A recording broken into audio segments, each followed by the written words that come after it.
Terjebak satu malam yang indah. Bab 033. Tunggulah dulu, Mas. Kenapa Mas jadi tidak sabaran begini sih? Duduklah dulu. Rose menarik lengan Riko. Tapi lagi-lagi Riko menepisnya dengan kasar. Cih, cepat katakan, apa keperiwanmu padaku? Sentak Riko dengan mata membulat. Oke. Kalau Mas Riko nggak sabaran. Tunggu, Rose membuka tasnya dan mengambil sesuatu dari dalam benda mahal yang Riko belikan untuk perlengkapan lamaran. Dengan senyum mereka, Rose menunjukkan sesuatu yang masih terbungkus rapi. Namun sudah terbuka sebagian sisinya. Riko mengerutkan keningnya saat menerima barang tersebut. Apa ini? Jangan berbelit-belit, katakan saja. Waktuku semakin sempit. Riko melemparkan benda itu ke hadapan Rose. Rose mendengus, tapi dia tetap berusaha menarik tinggi kedua sudut bibirnya. Seraya mengambil barang itu, lantas membukanya perlahan. Ini kado pernikahan kita, Mas, ucap Rose sangat manis dengan senyuman yang terukir. Indah di wajahnya. Cih, kamu lupa kalau kita sudah bercerai. Hahaha, iya. Tapi, ini adalah penguat hubungan kita. Yang bisa jadi, nanti kau akan menikahiku lagi. Mas Riko dan Aditya, jawab Rossana dengan gelak di wajahnya, seraya menunjukkan sebuah benda pipi panjang berwarna biru putih. Dengan dua garis merah kecil di tengah benda tersebut. Aku hamil, Mas. Glek. Riko melotot, menatap benda yang Rossana pegang dengan dua jari tangannya. Jempol dan jari telunjuk saja. Perlahan, Riko memalingkan tatapannya ke wajah Rossana, yang senyumannya begitu lebar dan penuh kemenangan. Riko tersenyum miring menatap nyalang wanita yang ada di depannya. Lantas berdiri dan melangkah pergi. Rose tercengang melihat reaksi dari sang mantan suami. What's only so? No, you should have hooked and kiss me, Riko. Baru memohon untuk kita rujuk. Batin Rose menjerit. Sebab semua tak seperti yang direncanakan. Dia berlari mengejar langkah Riko. Tapi ditahan oleh pramusaji, sebab makanan yang dia pesan belum dibayar. Maaf, Bu. Makanannya bayar dulu. Ish, iya. Gue bayar, nih.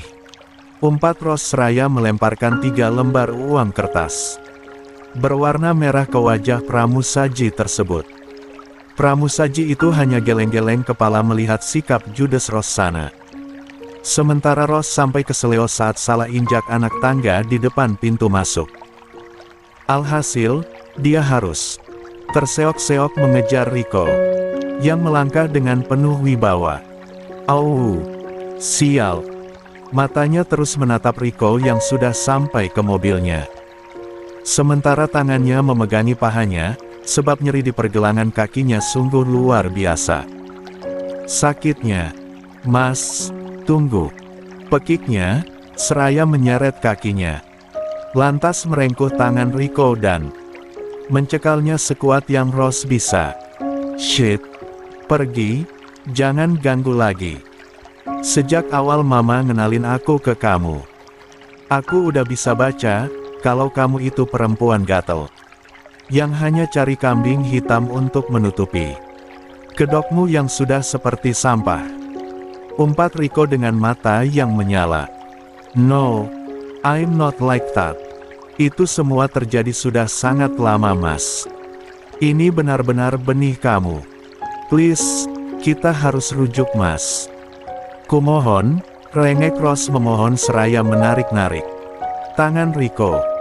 Riko dengan sangat kasar menepis tangan mantan istrinya itu. Membuat Rose sedikit terhuyung tapi tak sampai membuatnya jatuh.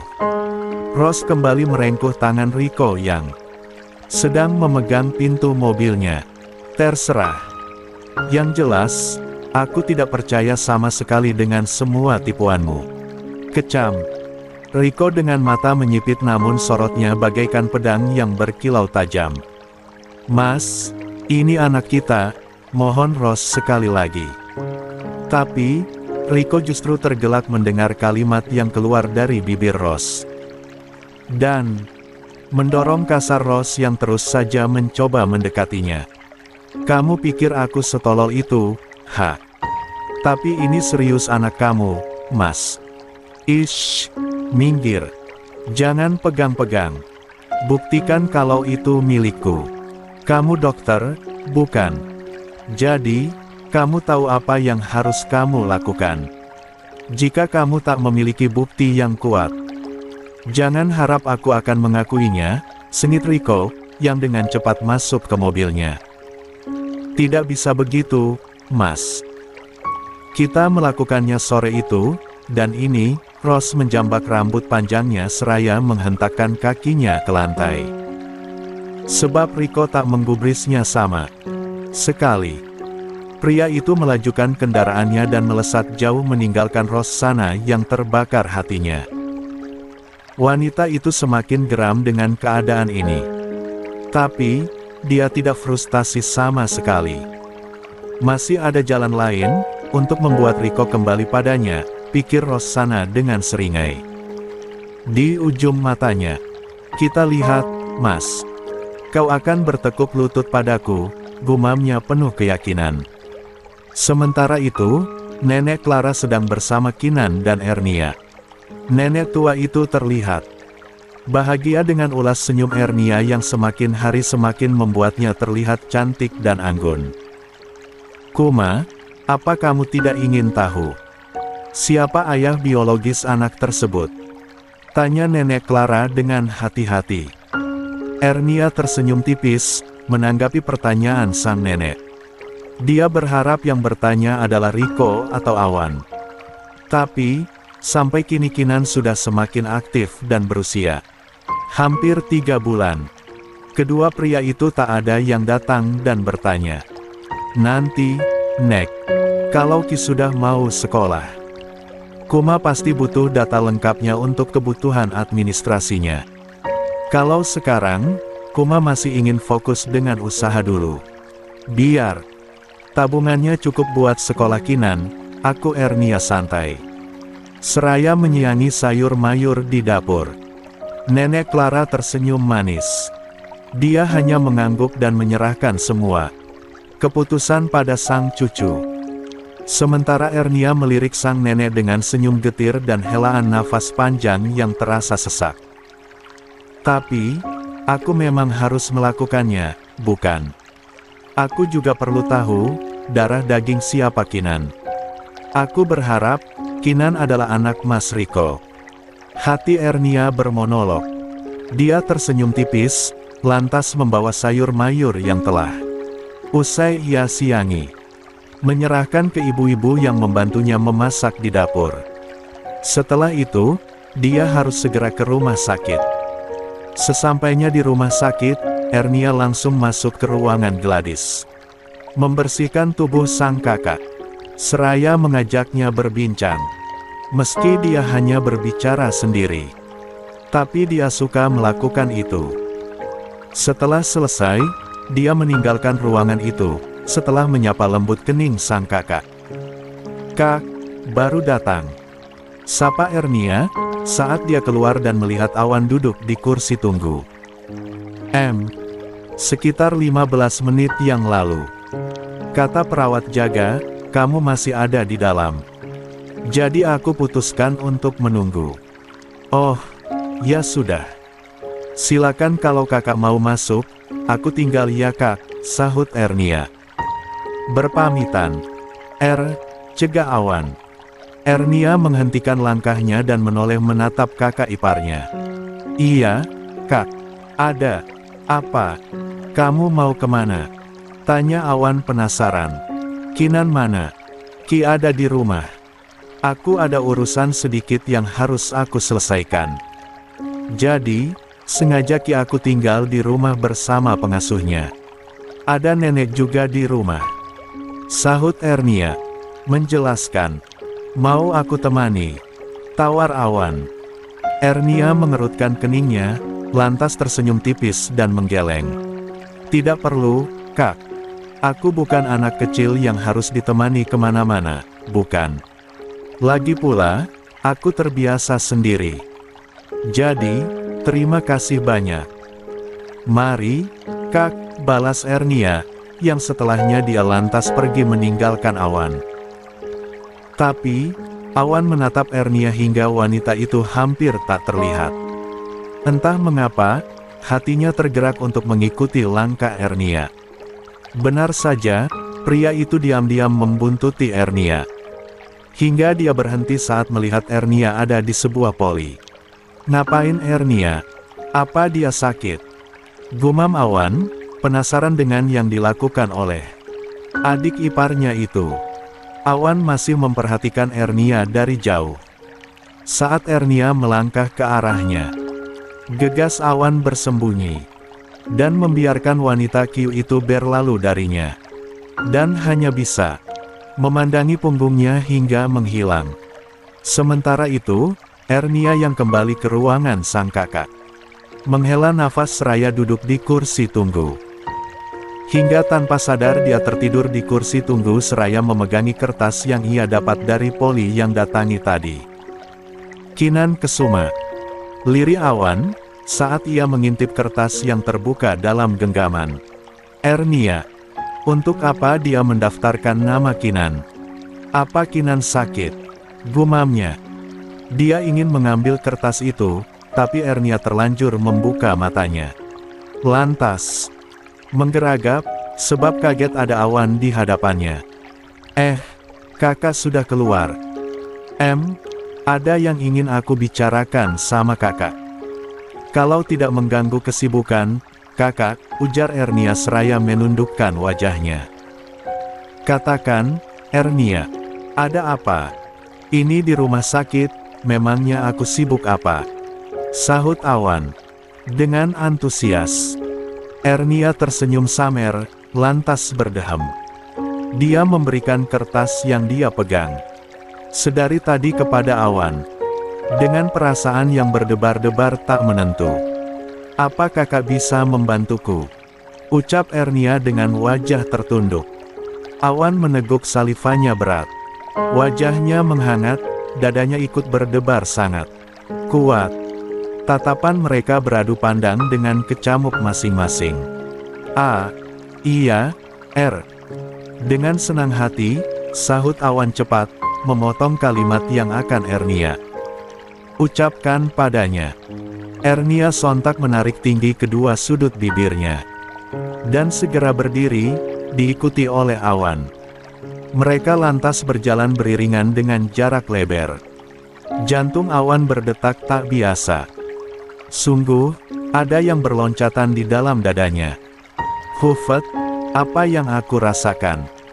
Seharusnya aku bahagia, bukan? Tapi dadaku, kenapa berdebar begini? Batin Awan, seraya meremas-remas tangannya sendiri sebab gugup tak tertahan. Sementara Ernia, dia terus saja berdoa dalam hati. Semoga ada titik terang untuk apa yang akan dia lakukan. Mereka masuk bersama ke ruangan khusus. Tak berapa lama, mereka keluar lagi dengan nafas lega. Terkhusus Ernia.